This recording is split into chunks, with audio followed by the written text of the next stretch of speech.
Student, आज के video में मैं आपके लिए बहुत ही ज़्यादा इम्पोर्टेंट क्वेश्चन लेके आया। क्वेश्चन है डिमांड चैप्टर से ही, और why does demand curve slope downward. Demand curve जो है, डिमांड कर्व का स्लोप जो है डाउनवर्ड क्यों होता है, यानी कि जो मांग वक्र है उसका ढलान नीचे की ओर क्यों होता है, यानी कि जो डिमांड वक्र कर्व बनता है इस तरह से, वो ऊपर से नीचे की ओर क्यों बनता है, ऐसा क्यों बनता है। इसी क्वेश्चन को दूसरे अर्थ में लैंग्वेज थोड़ा बदल जाता है, इस तरह से पूछते हैं why more of a gold is purchase when its price fall. मतलब वस्तु की कीमत के गिरने के साथ साथ उसकी डिमांड क्यों बढ़ती चली जाती है। या फिर क्वेश्चन इस तरह से भी आ सकता है why does law of demand operate. Law of demand क्यों लागू होता है, ऐसे कौन से कारण हैं। हम सबको पता है, मैंने पहले ही वीडियो में बताया हुआ था कि downward of slope of demand curve indicate किसी भी वस्तु के जो मांग का जो वक्र होता है, कर्व होता है, वो डाउनवर्ड स्लोप होता है। वो इसलिए होता है more is purchase in response to fall in price, क्योंकि लोग जो है उस कमोडिटी के कीमत के घटने के साथ साथ उस वस्तु की को ज़्यादा खरीदने लगते हैं। ये किसी भी कंज्यूमर की जो है एक वो होता है कि किसी वस्तु की कीमत घटने पर उसकी मांग ज़्यादा करता है। इसी कारण से उसका स्लोप जो है नीचे की ओर होता चला जाता है। और दूसरा कह सकते हैं there is inverse relationship between price of a commodity and quantity demanded, कि किसी भी कमोडिटी के प्राइस में, ये जो प्राइस है और उसकी क्वांटिटी में जो है इनवर्स रिलेशन होता है। तो ऐसा क्यों होता है, क्या कारण है, तो आज इसी कारण की हम चर्चा करेंगे। सबसे पहला कारण है law of diminishing marginal utility, कि यहाँ पर जो है law of diminishing marginal utility लागू होता है, घटती सीमांत उपयोगिता का नियम लागू होता है। इसके अंतर्गत कोई भी इंसान, कोई भी कंज्यूमर हो, अगर किसी भी वस्तु के सेम यूनिट का लगातार यूज करता चला जाता है तो उससे मिलने वाली मार्जिनल यूटिलिटी जो है उसकी घटती चली जाती है, डिक्रीज होती रहती है।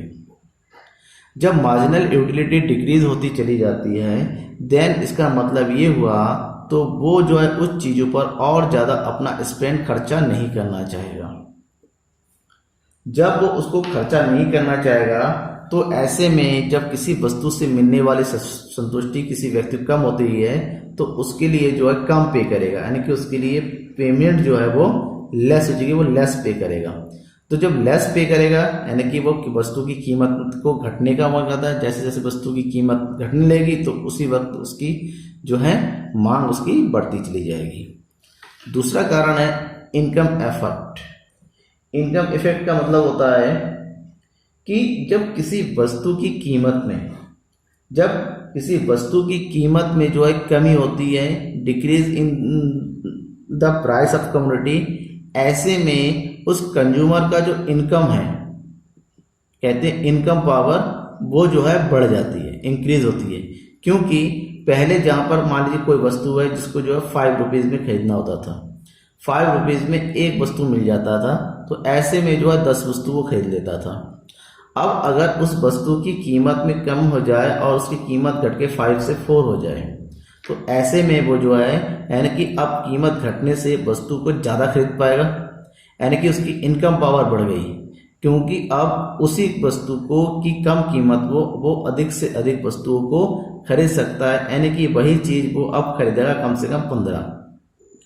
तो ऐसी स्थिति को इनकम इफेक्ट कहते हैं कि बस लोगों के जो है प्राइस घटने से अगर उसकी इनकम पावर में वृद्धि होती है तो वो कीमत को घटने का इंतजार करता है, और कीमत घटने पर ही वो ज़्यादा, पहले से ज़्यादा वस्तु की डिमांड करने लगता है।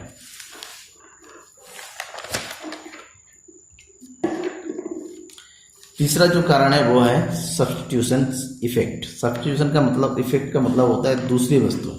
सब्स्टिट्यूशन का मतलब होता है एक वस्तु के साथ दूसरी वस्तुओं का, एक स्थान पर दूसरी वस्तु का यूज होना।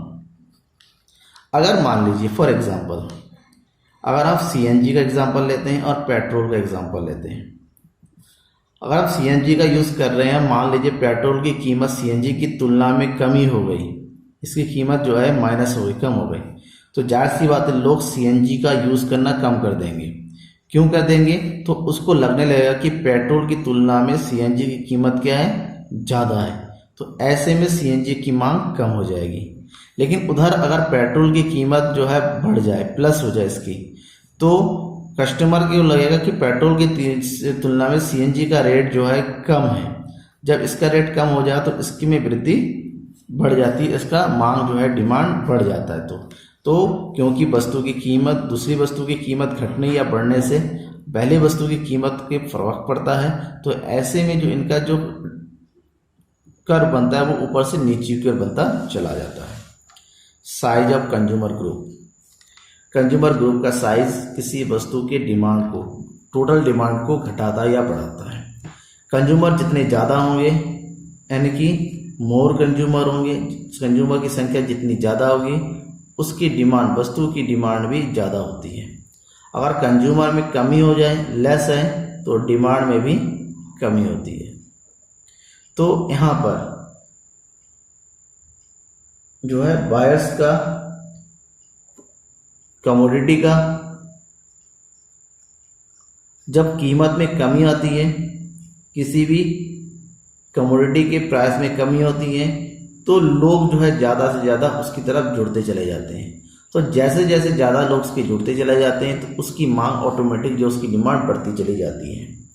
पहले जो लोग दूसरी वस्तु खाते उसको लगने लगता है कि पहले इधर की वस्तु के रेट कम हो गए, तो वहाँ पर मोर कंज्यूमर आते चले जाते हैं, यानी कि उसकी डिमांड भी बढ़ती चली जाती है। और लास्ट है डिफरेंट यूजेस।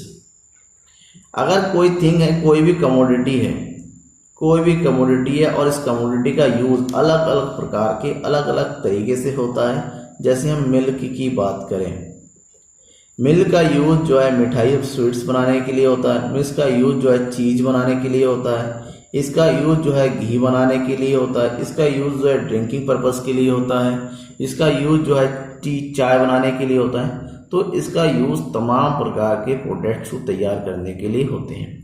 जिस प्रोडक्ट की डिमांड अलग अलग चीज़ों के लिए ज़्यादा होती है, अलग अलग चीज़ों के लिए होती है, तो उसकी डिमांड ऑटोमेटिक जो है क्या होती है, इंक्रीज करती है, बढ़ती चली जाती है। अगर उसके उल्टा अगर मिल्क की कीमत में अगर कमी हो जाए तो उसकी डिमांड भी हद से ज़्यादा बढ़ती चली जाती है, हर कोई इसकी ज़्यादा मांग करने लगता है। ऐसे में अगर इसका कर्व बनाया जाए तो वो भी, इसका स्लोप नीचे की ओर डाउनवर्ड होता चला जाता है।